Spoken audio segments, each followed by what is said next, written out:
بسم اللہ الرحمن الرحیم۔ السلام علیکم جی۔ کسی شاعر نے کہا تھا کہ ہر شاخ پہ الو بیٹھا ہے، انجام گلستاں کیا ہوگا۔ میرے پیچھے آپ دیکھ سکتے ہیں کہ بارش ہو رہی ہے۔ یہ ویڈیو بنانے سے قبل میں نے اپنے اللہ پاک سے دعا کی تھی کہ یا اللہ بارش برسا دے، جب پانی کی آواز آئے گی ویڈیو کے دوران تو میری لوکیشن کا پتہ نہیں چلے گا۔ لیکن حیرانگی کی بات یہ ہے کہ میں 9 مئی کے واقعات میں ملوث بھی نہیں تھا۔ مجھے ڈر کس کا ہے، جبکہ میں پاکستان میں بھی موجود نہیں ہوں، میں دائرہ غیر میں بیٹھا ہوں، ایک ان نون لوکیشن سے، جس کا شاید ہی میرے سامعین کو نہیں پتا میں آپ سے مخاطب ہوں۔ میں پاکستان سے بھاگا بھی نہیں ہوں، مجھے کسی نے جلا وطن بھی نہیں کیا، تو پھر کیا نوبت پیش آئی کہ مجھے ایک ویڈیو بنانے کے لیے اللہ پاک سے دعا کرنی پڑی کہ یا اللہ بارش برسا دے تاکہ میری لوکیشن کا کسی کو پتہ نہ چل سکے۔ ناظرین، اس طرح کی صورتحال تب بنتی ہے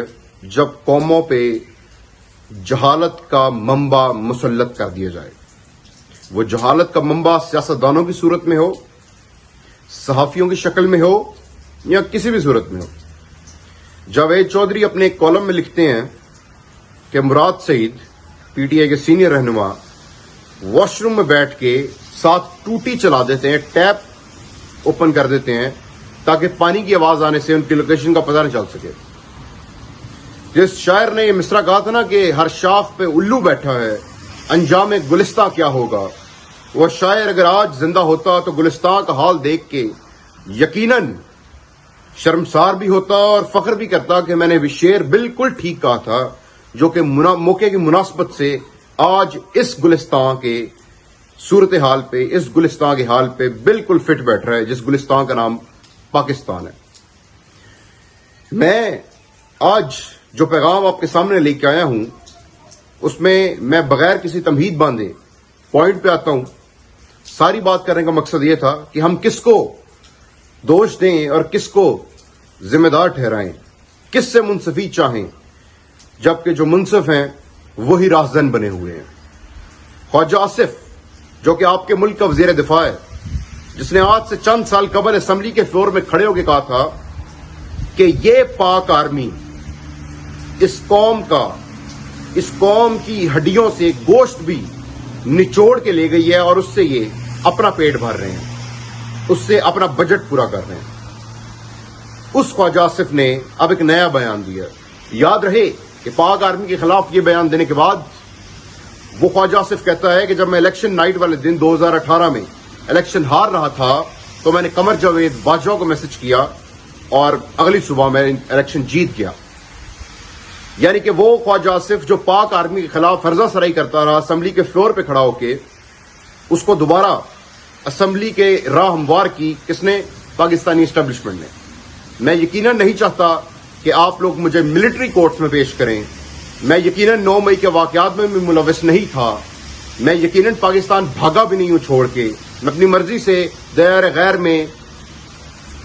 حلال رزق کی تلاش میں آیا ہوں تاکہ اپنے وطن کی معاشی صورتحال بہتر بنانے کے لیے میں بھی کوئی کنٹریبیوشن کر سکوں منی ریمیٹنسز کے ذریعے۔ اسی خواجہ آصف کو سب نے دیکھا کہ بعد میں اسمبلی کے فلور پہ اسٹیبلشمنٹ نے پہنچا دیا، جس کی تصدیق، جس کی تائید ہمارے ایکس جو آرمی چیف ہیں جنرل قمر جاوید باجوہ انہوں نے بھی کی ہے۔ اب وہ خواجہ آصف اسی اسمبلی کے فلور پہ کھڑا ہو کے، وہ خواجہ آصف جو بیساکھیوں کے سارے اسمبلی میں آیا، اسی اسمبلی کے فلور پہ کھڑا ہو کے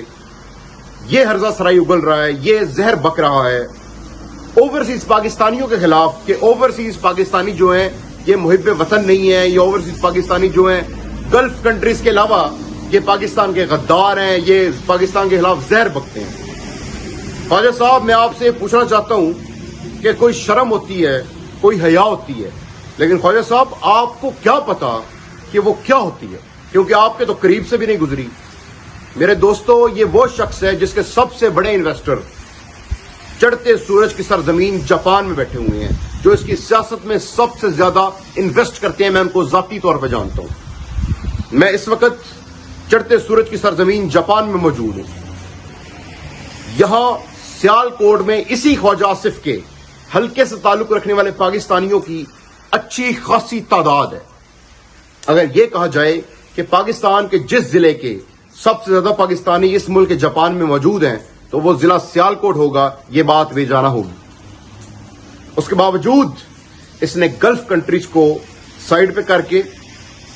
ایک ایسے ممالک،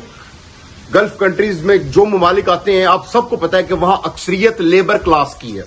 وہ لوگ جو اپنے بچوں کا پیٹ بھرتے ہیں اپنا پیٹ کاٹ کے محنت مزدوری کر کے، وہ لوگ بھی اوورسیز پاکستانی ہیں، اتنے ہی محب وطن ہیں جتنے ہم ہیں، لیکن ان پاکستانیوں کی ریمیٹنسز کو اس نے کھاتے میں بھی گن لیا، ان کی حب الوطنی کا سرٹیفکیٹ بھی اس نے دے دیا، جبکہ پاکستان کے جو جتنے اوورسیز دائرہ غیر میں بستے ہیں گلف کنٹریز کے علاوہ ان سب کو اس نے غدار اور جو ہے وہ اس نے گھٹیا اور اس نے غدار کے علاوہ پتہ نہیں کیا کیا القابات سے نواز دیا اسمبلی کے فلور پہ کھڑا ہو کے۔ میں حیران ہوں کہ وہ لوگ جو اس کے آئیں دائیں بائیں شائیں کر رہے تھے، بیٹھ کے دائیں بائیں آئیں بائیں شائیں کر رہے تھے، ان لوگوں نے اس کو ایک منٹ کے لیے بھی نہیں روکا۔ خواجہ آصف اپنی زبان کو لگام دو، تم مغلظات بک رہے ہو۔ میرے دوستوں، میں چاہتا تھا کہ میں ہلکے کی سیاست کروں اپنے آباء و اجداد کی طرح، لیکن آپ یقین کریں میں اللہ کو حاضر ناظر جان کے کہہ رہا ہوں کہ سیاستدانوں کا اتنا ابتر حال دیکھ کے، سیاستدان اتنے بلو دا بیلٹ چلے جاتے ہیں، اتنا گھٹیا پن دیکھ کے میں بھی یہ سوچنے میں مجبور ہو گیا ہوں کہ اگر مجھے شرافت کی زندگی گزارنی ہے تو سیاست سے میرا لینا دینا بالکل نہیں ہونا چاہیے۔ یہ خواجہ آصف جس کو یہ تک نہیں پتا یا ایک مخصوص پارٹی کے بغض میں، پاکستان تحریک انصاف کے بغض میں اور عمران خان کے بغض میں لتھڑا ہوا یہ خواجہ آصف، یہ مغلظات کا ڈھیر، یہ گندگی اور غلاظت کا ڈھیر خواجہ آصف ایک مخصوص پارٹی کے بغض میں یہ تک بھول گیا کہ اس کے سب سے بڑے انویسٹر جو ہیں وہ گلف کنٹریز کے علاوہ دوسرے ممالک میں بیٹھے ہوئے ہیں، جو اس کی سیاست میں سب سے زیادہ پیسے لگاتے ہیں۔ میں ان کو ذاتی طور پر جانتا ہوں لیکن میں ان کا نام نہیں لوں گا۔ میرے دوستو، میں انتہائی شرمسار ہوں ان پاکستانیوں کے سامنے جو یہاں اپنے بچوں کو حلال رزق کی کمائی کھلانے کے لیے آئے تھے، اپنے ملک کی معیشت کو مضبوط کرنے، وہ اس جہان فانی سے کوچ کر گئے اور انہوں نے وصیت کی کہ ہمارے تابوت پاکستان لے کے جائے جائیں پی اے ای کے ذریعے اور وہاں کی مٹی ہمیں نصیب کروائی جائے، ہمیں پاکستان میں ہمارے ملک میں دفن کیا جائے۔ میں ان لوگوں سے شرمسار ہوں۔ وہ لوگ سوچتے ہوں گے کہ کاش ہم دیار غیر میں ہی دفن ہو جاتے، اگر ہم نے یہی تانے سننے تھے، اگر ہم نے حب الوطنی کا سرٹیفکیٹ خواجہ جیسے گھٹیا شخص سے ہی لینا تھا۔ مجھے میرے سیالکوٹ کے بھائی کی کال آئی، ایک دوست کی، انہوں نے مجھے کہا کہ میں اپنی سابقہ زندگی پہ بھی لعنت بھیجتا ہوں اور آنے والی پہ توبہ کرتا ہوں کہ میں اس کو ووٹ دیتا رہا، اور اب آپ دیکھیں گے کہ یہ خواجہ آصف، چاہے اس کے ساتھ اسٹیبلشمنٹ کی طاقت ہو، اس کے ساتھ کوئی بھی قوت ہو، یہ سیالکوٹ کی گلیوں میں ذلیل و رسوا ہوگا اور لوگ اس کو جوتے ماریں گے۔ یہ پارٹ 1 ہے، میں پارٹ 2 کے ساتھ آپ کے سامنے دوبارہ آؤں گا اور آپ کو بہت کچھ بتاؤں گا، مزید انکشاف کروں گا اس خواجہ آصف کے بارے میں، اور آپ کو پورا پوسٹ مارٹم کروں گا اس کا اعداد و شمار کے ساتھ۔ یہ ایک تعارفی ویڈیو تھی، اعداد و شمار کے ساتھ پورا پوسٹ مارٹم کروں گا اور آپ کو بتاؤں گا کہ کون سے ممالک کے کون سے پاکستانی اپنے ملک کی جو معیشت ہے اس کو سنبھالا دیے ہوئے ہیں اور اپنے ملک کی معیشت کی مضبوطی کے لیے دن رات محنت مزدوریاں کر رہے ہیں۔ میرے دوستو، مجھے اندازہ ہے کہ ہم کس درد اور کس کرب سے گزر رہے ہیں اس وقت، کیونکہ اس کے الفاظ ہمارے پہ پہاڑ بن کے ٹوٹے ہیں، لیکن یاد رکھیے گا کہ ہر رات کے بعد سورج نکلتا ہے اور دن آتا ہے، اجالا آتا ہے۔ جب دن آئے گا، جب سورج نکلے گا، جب اجالا ہوگا، تب اس طرح کے لوگوں کو کٹہرے میں کھڑا کر کے ان کا احتساب کیا جائے گا اور مثال بنایا جائے گا